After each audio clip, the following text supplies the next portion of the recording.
the biggest narrative shifts in fighters this year. Okay, we're going to be looking at both UFC fighters and boxers in this video. Okay, I think I'm going to start doing that now. Yeah, I'm really starting to like making UFC content, I'm not gonna lie. But you know what, we're gonna jump straight into the video, not even gonna waste your time. Okay, the first fighter that had a very major narrative shift this year, we got Bobby Green. Okay, Bobby Green went from being murdered by Jalen Turner, okay, like, and when I say murdered, I mean he was killed. I thought that was the last we were going to see of Bobby Green. Like, that was his humiliation ritual. Like, bro was knocked out, continued to get pummeled on while he was knocked out, while he was out cold. It was terrible, bro. I thought that was it, and that definitely was the last straw for his chin, because his chin is like 100% gone now. Like, you hit him with like a semblance of power, like his legs are gone. But he showed in his next fight at UFC 300 that he's a seasoned veteran with crafty veteran skills. Still has that fast power. He has that speed, you know, and he still has power. He still got pop. You dig what I'm saying? You know, he's still a tricky veteran. Okay, I thought I never was gonna see Bobby Green again, but I still think I could beat him in a fight, guys. Honestly, I just feel like if I hit him with the right hand, straight down the pipe, even the left hook, 100% power, he's like, he can't take it, bro. You gonna tell me he can take it, bro? Pause. Anyways, next fighter, we got Devin Haney. Okay, Devin Haney, after the Regis Progress fight, was literally looked at as the next coming of Floyd. Okay, the way that he 12-0 washed Regis Progress, dropped him, stunned him multiple times, it was crazy, bro. Like, genuinely, like, this is what made Devin Haney my favorite fighter, like, at that time. It really, like, that made me a fan of Haney. You dig what I'm saying? At first, I didn't like Haney. You dig what I'm saying? Didn't really like how he looked. Okay, but then, like, I was like, yo, why am I hating this so much, bro? Like, he's actually a good fighter.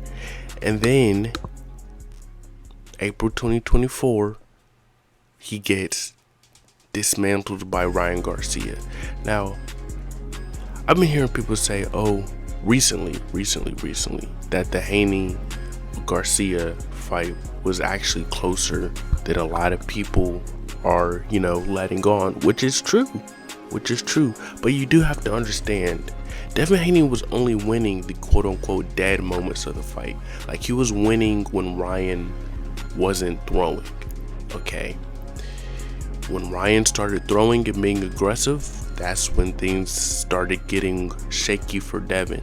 Okay, imagine Ryan was actually like trained, or not trained, but actually had good cardio in this match. But here's the thing, he went from being known as the next coming of Floyd to a no chin bum. Okay, Devin's chin was already in question after that little Linares wobble. Okay, people were already saying he had no chin, but this kind of like solidified it.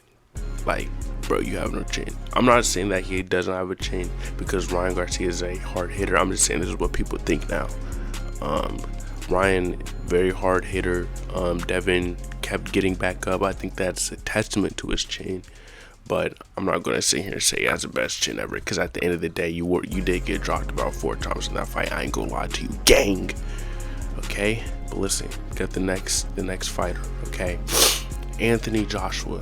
Okay, Anthony Joshua, after the Ngannou win, man, I was thinking he beats Tyson Fury, beats Alexander Usyk in the trilogy. I really thought AJ was him after that Ngannou win. I don't know if other people thought this as well. I'm pretty sure people thought this as well, because after that win, bro, like, that nigga was really like, you know, he had that aura, bro, because Ngannou literally did the impossible by like quote unquote beating Tyson Fury, right? A lot of people look at that as a win for Ngannou, okay? And he dropped Tyson. And Anthony Joshua destroyed him in 2 rounds, okay? Did what Tyson Fury was supposed to do to Ngannou. So we were looking at this man like, yo, this nigga really the GOAT of heavyweight right now. Fast forward like a month or 2 ago, bro fights Daniel Dubois, who is dangerous, of course, but Daniel Dubois, like, let's be honest here, Daniel Dubois was being overlooked, you know, known as a quitter, you know, just, he was being overlooked, and he destroyed Anthony Joshua. He destroyed him, dropped him multiple occasions, just ran through that man. Kind of like my ex. yeah. Don't you just hate like when you get like with some fun shit and then you find out that she a bop? Like, anyways, bro, we're not gonna do this video, okay? We're not gonna be depressed. We're gonna make this a good video, okay? Like, last video, you know, I was a little bit too depressed. People were calling me high. People were calling me, you know, this and that, saying I was going through it. I really was, bro, but, you know, life goes on. It's not that deep. You dig what I'm saying? And one thing about life is death is guaranteed. Okay, let's keep it pushing. Jiri Prochazka, okay, or however you pronounce his name. After his win against Rakic, people were saying a lot of things about Jiri. Now here's the thing about Jiri, bro. I never got on the hype train for Jiri. I thought he was really cool, because I do like how he takes martial arts very seriously and like leans into like the art side of it, and he's like very dedicated to it. I really like that. You know, I look like martial arts is an art, like it's art, and I like studying art. And you know, it's really cool that he takes that seriously. You know, he just had that aura, like he was a wizard. Like he's talking about Pereira has black magic and this and that. Like that adds to your aura, bro. Like that adds to the lore, bro. Like that's cool. Like, you know what I'm saying? I mean, to me, you know, it's cool to me. But that's only like when you're winning. Like we can take all that stuff serious when you're winning. You dig what I'm saying? He went out there against Pereira and he looked retarded. Okay, he went out there and got slumped. Okay, didn't look great at all. Looked goofy goober. That was one of his worst performances ever. And Pereira dismantled him and disposed of him easily and quickly. Okay, and brutally, in brutal fashion. And now all that black magic talk and everything, it's like now I'm kind of looking at you a little bit sideways, bro, because when you were winning and stuff, I was taking all that black magic stuff seriously, like, oh, this nigga really saying something. Now it's like, okay, but we're gonna see how you do against Jamal Hill. I ain't gonna lie, that should be a good little fight. I think Jiri has a good chance of winning. Jamal Hill didn't look the same in it, coming back against that Pereira fight. And here's the thing that you guys don't want to admit about Pereira. Like, he's going crazy right now for sure, but his light heavyweight run is not like that impressive, bro. Like, let's be honest, bro. Jiri Prochazka, is he that good of a striker?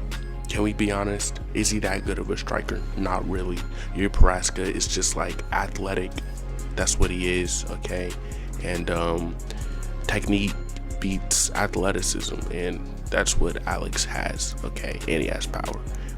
Jamal Hill coming off of injury, like 2 years, like he didn't fight in a very long time, and he came back and he fought Alex Pereira, and he got knocked, he got slumped, okay? But that's not the Jamal Hill that we knew, okay? Like, that's ring rusted, coming off of a terrible injury, coming off the couch, fat, chubby Jamal Hill. And who did Pereira even beat before that? Like, in the light heavyweight division. I think I'm really gonna make a video about that, honestly. But Pereira is still like a GOAT. Like, I'm not, you know, trying to, you know, I'm not, you know, I know how you Pereira fans get, okay? I'm not shitting on Alex Gray. I fuck with him. I rock with him a lot. I'm just saying, bro. His light heavyweight run is questionable. That's the video. I ain't gonna lie. I'm probably gonna do a part 2 to the video, but it's pretty late right now. I ain't gonna lie. It's like almost 1 minute. And actually, I have to retake my ACT. I'm retaking my ACT tomorrow at 8 a.m. And I have to be up at like 6 a.m. So it's a good idea to make this video. I don't know, but who cares? Yeah, that's the video. I ain't gonna lie to you, bro.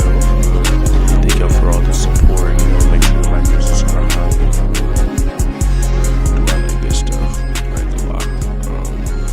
Yeah, I ain't got too much to say. You know, shit, we gonna be back uploading tomorrow. Like, we really cranking them. On me, we cranking them. Time to solidify some shit. On me, on some shit. Keita.